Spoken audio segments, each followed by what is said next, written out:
बिस्मिल्लाहिर्रहमानिर्रहीम। अस्सलाम वालेकुम। मैं हूं करामत मुगल। आज 29 फरवरी है। आज की सबसे अहम खबर ये है कि कौमी असम्बली का आज इजलास हुआ है और जिन लोगों को वोट दिया गया था और जिन्होंने जो वोट चोरी किया था उन दोनों ने हलफ उठा लिया है। अब वो इस कौम पर हुक्मरान बनकर आएंगे। कुछ लोग काबीना में होंगे, कुछ लोग अपोजिशन में होंगे, लेकिन इस दफ़ा जो प्रपोर्शन है वो बहुत डिफरेंट है। इस हवाले से बात करेंगे। इसके अलावा आसफा भुट्टो ने जो नारे लगाए हैं उस हवाले से बात करेंगे कि नारे क्यों लगाए, कैसे लगाए और क्या नारे लगाए। इसके अलावा मौलाना फजल रहमान ने जो कुट्टी की है और पक्की पक्की कुट्टी किया और जो फैसला किया है पीटीआई के हक में, उस हवाले से बात करेंगे। तो सबसे पहले शुरू करते हैं कौमी असम्बली से। कौमी असम्बली में आज इजलास हुआ है। 16वीं कौमी असम्बली में नए पार्लिमानी साल का आगाज़ हो गया है। मेम्बरान ने आज हलफ उठाया। पीटीआई ने सुन्नी इत्तेहाद कौंसिल के बैनर तले आज हलफ लिया।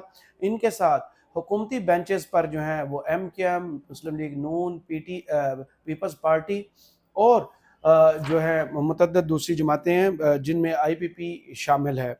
पीटीआई ने आज अपने बैनर तले अपने नाम के साथ ये हलफ नहीं उठाया, सिवाय बैरिस्टर गौहर और उमर अयूब साहब। उन्होंने आज़ाद हैसियत से आज हलफ लिया है। हलफ बर्दारी की तकरीब कोई खुशगवार बिल्कुल नहीं थी। आप लोग टीवी पर शायद देख चुके हों कि बहुत ज़्यादा शोर शराबा था, बहुत ज़्यादा नारेबाजी थी, शेम शेम के नारे, तस्वीरें, मास्क और मेहमानों की गैलरी में कौन कौन था, ये टीवी पर बहस बनी रही। लेकिन जो तकरीरें पीटीआई के मेंबर्स ने की हैं वो मीडिया पर कम नज़र आईं, उनकी कवरेज कम की गई। लेकिन जो 31 मई 2023 से इमरान खान की तस्वीर और उनके बयान जाने पर पाबंदी थी, आज वो तब्दीली आ चुकी है। वो अनअनाउंस जो बैन था, जो मीडिया पर आपको पीटीआई की नुमाइंदगी नज़र नहीं आती थी, इमरान खान की तस्वीर नज़र नहीं आती थी, आज पीटीआई ने जो प्लानिंग की थी वो बहुत शानदार थी कि वो तमाम के तमाम मेंबर्स जो थे सुन्नी इत्तेहाद कौंसिल के, पीटीआई के जो मेंबर्स थे, वो इमरान खान की तस्वीर के साथ हलफ बर्दार हुए, हलफ लिया उन्होंने।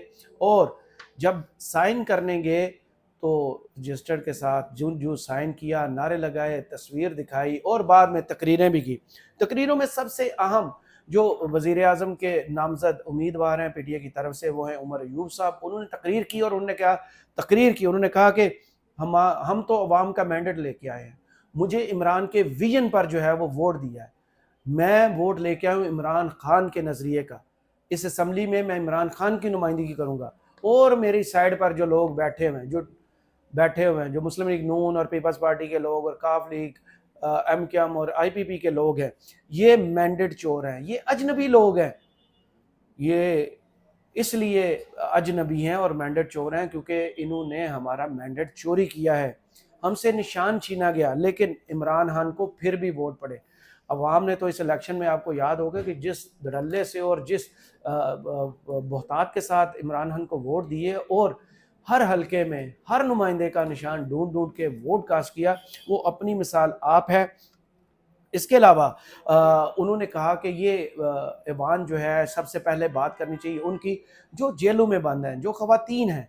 आलिया हमज़ा की तस्वीर उन्होंने अपने सामने लगाई और कहा कि ऐवान उस वक़्त तक मुकम्मल नहीं होगा जब तक हमारी मखसूस नशिस्तें हमें नहीं मिलेंगी, जब तक आलिया हमज़ा ऐवान में नहीं आएंगी, जब तक जो चोरी शुदा मैंडेट जो है हमें वापस नहीं मिलेगा, उस वक़्त तक ऐवान मुकम्मल नहीं होगा। लेकिन प्लान तो उनका यही है कि जो मखसूस नशिस्तें हैं उन पर डाका डाला जाए। पहले मैंडेट चोरी किया गया है, अब मखसूस नशिस्तें उन पर डाका डाल के जो है दोबारा नून लीग, पीपल्स पार्टी इनके हवाले कर दी जाएँ और 2/3 मेजॉरिटी जो है वो ज़ाहिर की जाए कि कौमी असम्बली में जो मेजॉरिटी है, 2/3 मेजॉरिटी है, वो इत्तेहादी जमातों के पास है।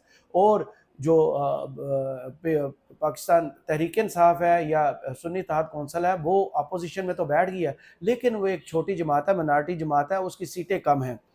इसके अलावा आज सबसे अजीब हरकत जो है वो आसफा भुट्टो साहिबा ने की है। उन्होंने जब बिलावल ने और आसफ जरदारी ने दस्तखत किए रजिस्टर पर कि वो MNA का हलफ उन्होंने ले लिया, वो मेंबर हो गए हैं, हाजिरी लगाई उन्होंने, तो उन्होंने वहाँ से जुल्फ़िकार भुट्टो के नारे लगाना शुरू कर दिए।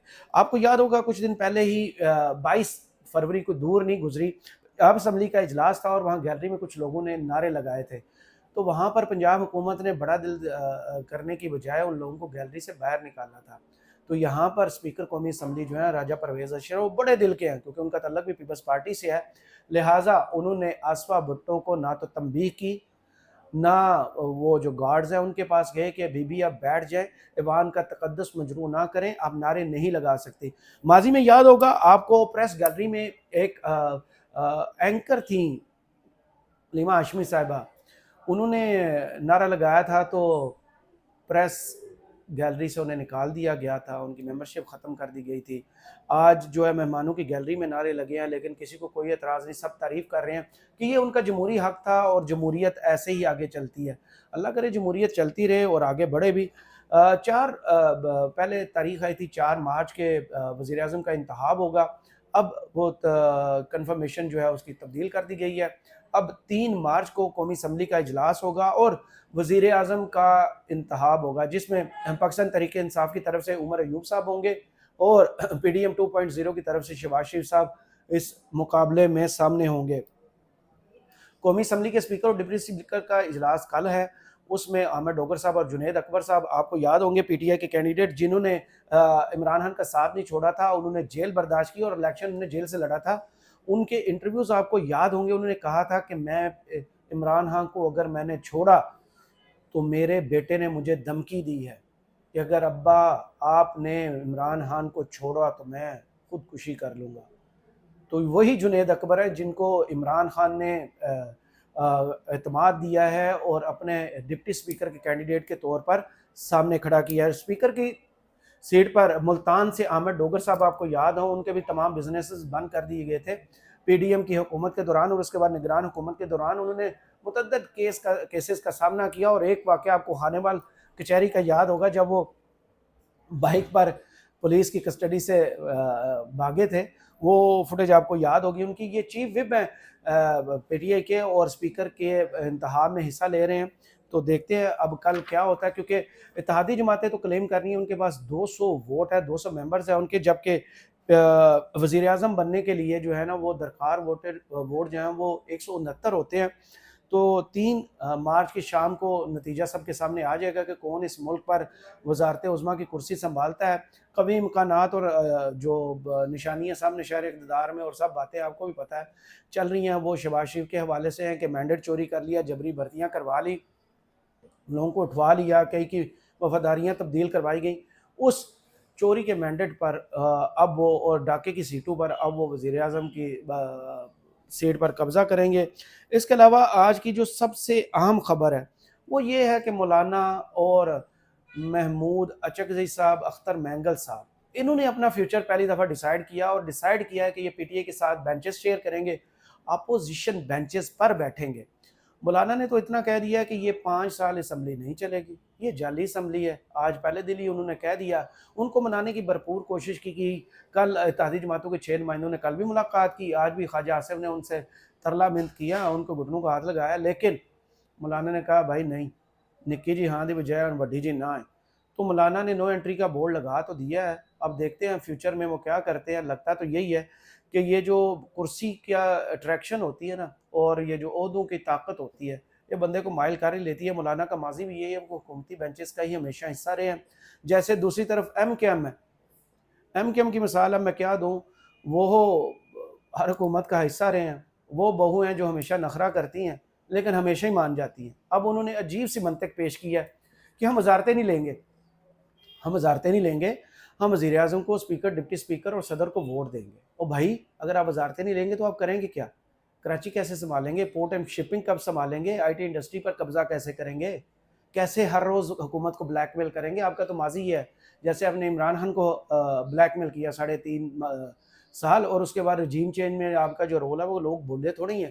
ابھی بھی سب جو آزاد ادارے ہیں جیسے پٹن اور فافن اور انٹرنیشنل میڈیا کی رپورٹس اور پاکستانی میڈیا کی رپورٹس کے مطابق آپ نے ایک سیٹ بھی کراچی سے نہیں جیتی، آپ کے پاس بھی چوری کی سیٹیں اور چوری کا مینڈیٹ ہے، آپ بھی ڈاکے پر آئے ہیں، آپ کی جو آڈیو لیکس بھی سامنے آ گئی ہیں، آپ کے پاس تو جواز ہی کوئی نہیں ہے، نہ جواب ہے۔ اور یہ عجیب سی بات ہے، ہم ووٹ ضرور دیں گے، ہم شادی کر لیں گے لیکن سسرال نہیں جائیں گے، ہم یعنی کہ وزارتیں نہیں لیں گے، جیسے پیپلز پارٹی نے کہا صدر کا انتخاب ہونے دیں، اس کے بعد پیپلز پارٹی بھی وزارتیں لے گی، اور آپ بھی بھائی جان جن کی انگلی پکڑ کے چلتے ہیں نا وہ آپ کو خود وزارتیں آپ کی جھولی میں ڈالیں گے، اور ساتھ آپ انشاءاللہ کیبنٹ کا جو ہے نا وہ اجلاس وہ اکٹھے بیٹھ کے آپ اٹینڈ کیا کریں گے۔ اس کے علاوہ ख्वाजा आसिफ साहब, वीडियो के एंड में उनका जिक्र करना बहुत ज़रूरी है, क्योंकि ख्वाजा आसिफ साहब उम्र के जिस हिस्से में है, या तो अक्ल इंसान को आ जाती है जो ठोकरें खा के आती है, या वक्त गुजरने के साथ साथ बंदा सीख ही जाता है कि यार ज़िंदगी का तजर्बा हो गया है, बोलना क्या है, करना क्या है, और तोल के बोलना है। अभी तो वो रेहाना डार साहबा की चोरी के मैंडेट पर आए हैं। रेहाना डार साहबा ने उन्हें कोई 35 से 65 कोई इसमें दो तजादात हैं कि कुछ लोग क्लेम करते हैं कि 65,000 वोट से हराया, कुछ लोग कहते हैं कि 35,000 वोट से हराया। तो वो चोरी के मैंडेट पर आए हैं। लास्ट टाइम भी आपको याद होगा 2018 में उन्होंने कहा था कि मैंने व्हाट्सएप कॉल नहीं की थी, व्हाट्सएप मैसेज किया था, जिसकी वजह से उन्हें सियालकोट की सीट दी गई थी। और ये 2018 और 2013 दोनों मरतबा आप डाका डालकर अवाम के वोट पर कौमी असम्बली का हिस्सा बने थे। आप स्टे आर्डर पर चलते रहे थे, और आपने खुद माना भी था कि आपने वोट से ये सीट नहीं जीती, ज़ोर से सीट जीती है। इस मरतबा भी आप ज़ोर के सर पर आए हैं, लेकिन आते ही माशाल्लाह से आपका दिमाग जो है ना, वो पुराने का पुराना है, वही जो खलंडरे लड़के होते हैं उस तरह का। आज वो तकरीर करते करते ना पीटीए को ताने देने शुरू हुए हैं। पीटीए को ताने देते देते उन्होंने घड़ी उतारी है और हवा में लहराई है।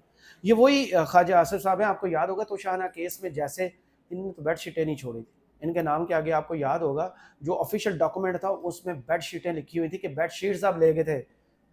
और इन्होंने बाद में जब इनसे पूछा गया मीडिया में कि आप बेड शीटें ले गए थे, इन्होंने कहा जी वो मैंने नहीं, मेरे ड्राइवर ने ले ली थी। आप लोग तो अनानास के डब्बे नहीं छोड़ने वाले थे, आप घड़ी का ताना देने का, वो तो लीगल प्रोसेस सारा जो है वो अपनाया गया, और इमरान खान ने जो तोशाखाना की फ़ीस बनती थी वो फ़ीस दी और फिर घड़ी ली। आपके पास इमरान खान पर उंगली उठाने को है कुछ नहीं, तो घड़ी तो वाकई आप लोगों ने इतना बड़ा इशू बना लिया हुआ है। आपको वो BMW गाड़ियाँ याद नहीं है, आपको हीरे के सेट याद नहीं है, आपको बेडशीटें तक और अनानास के डब्बे याद नहीं है। आपको याद होगा कि तोशाखाना का रिकॉर्ड आया था, उसमें मरियम सफदर साहिबा के शोहर के हिस्से ना लक्स साबुन निकला था कि उनने लक्स साबुन तक नहीं छोड़ा हुआ। तो ये वो लोग हैं जो माजी में सरकारी ख़जाने पर अय्याशियाँ करते रहे, डाके डालते रहे। अब वो आज उन्होंने घड़ी लहराई है और पता नहीं किसको मैसेज दिया है। अब देखें, आज तो पहला दिन था कौमी असम्बली का, कल सुबह फिर 10 बजे इजलास है। अब ये इजलास कैसे कैसे आगे बढ़ेगा और क्या सीन बनेगा, जब अपोजिशन में पीटीआई बैठी होगी, मौलाना फजल रहमान बैठे होंगे, महमूद अचकज़ई बैठे होंगे, अख्तर मैंगल साहब बैठे होंगे, और क्या नज़ारे होंगे जब सरकारी बेंचेस पर पीपल्स पार्टी और नून लीग जो एक सिक्के के दो रुख हैं वो बैठे होंगे, काव लीग बैठी होगी जिनको माजी में ये कातिल लीग कहते थे, और इनके साथ IPP इस्तेकाम पाकिस्तान पार्टी जो है वो सरकारी बेंचेस पर नज़र आएंगे। तो क्या मंज़र होगा, देखते हैं क्या कैसे कैसे वाक़यात और ये ख़बरें अनफोल्ड होती हैं। उस हवाले से आपको अपडेट करते रहेंगे। फ़िलहाल मुझे इजाज़त दीजिए। अल्लाह हाफ़िज़, और कमेंट्स में ज़रूर बताइए वीडियो आपको कैसी लगी।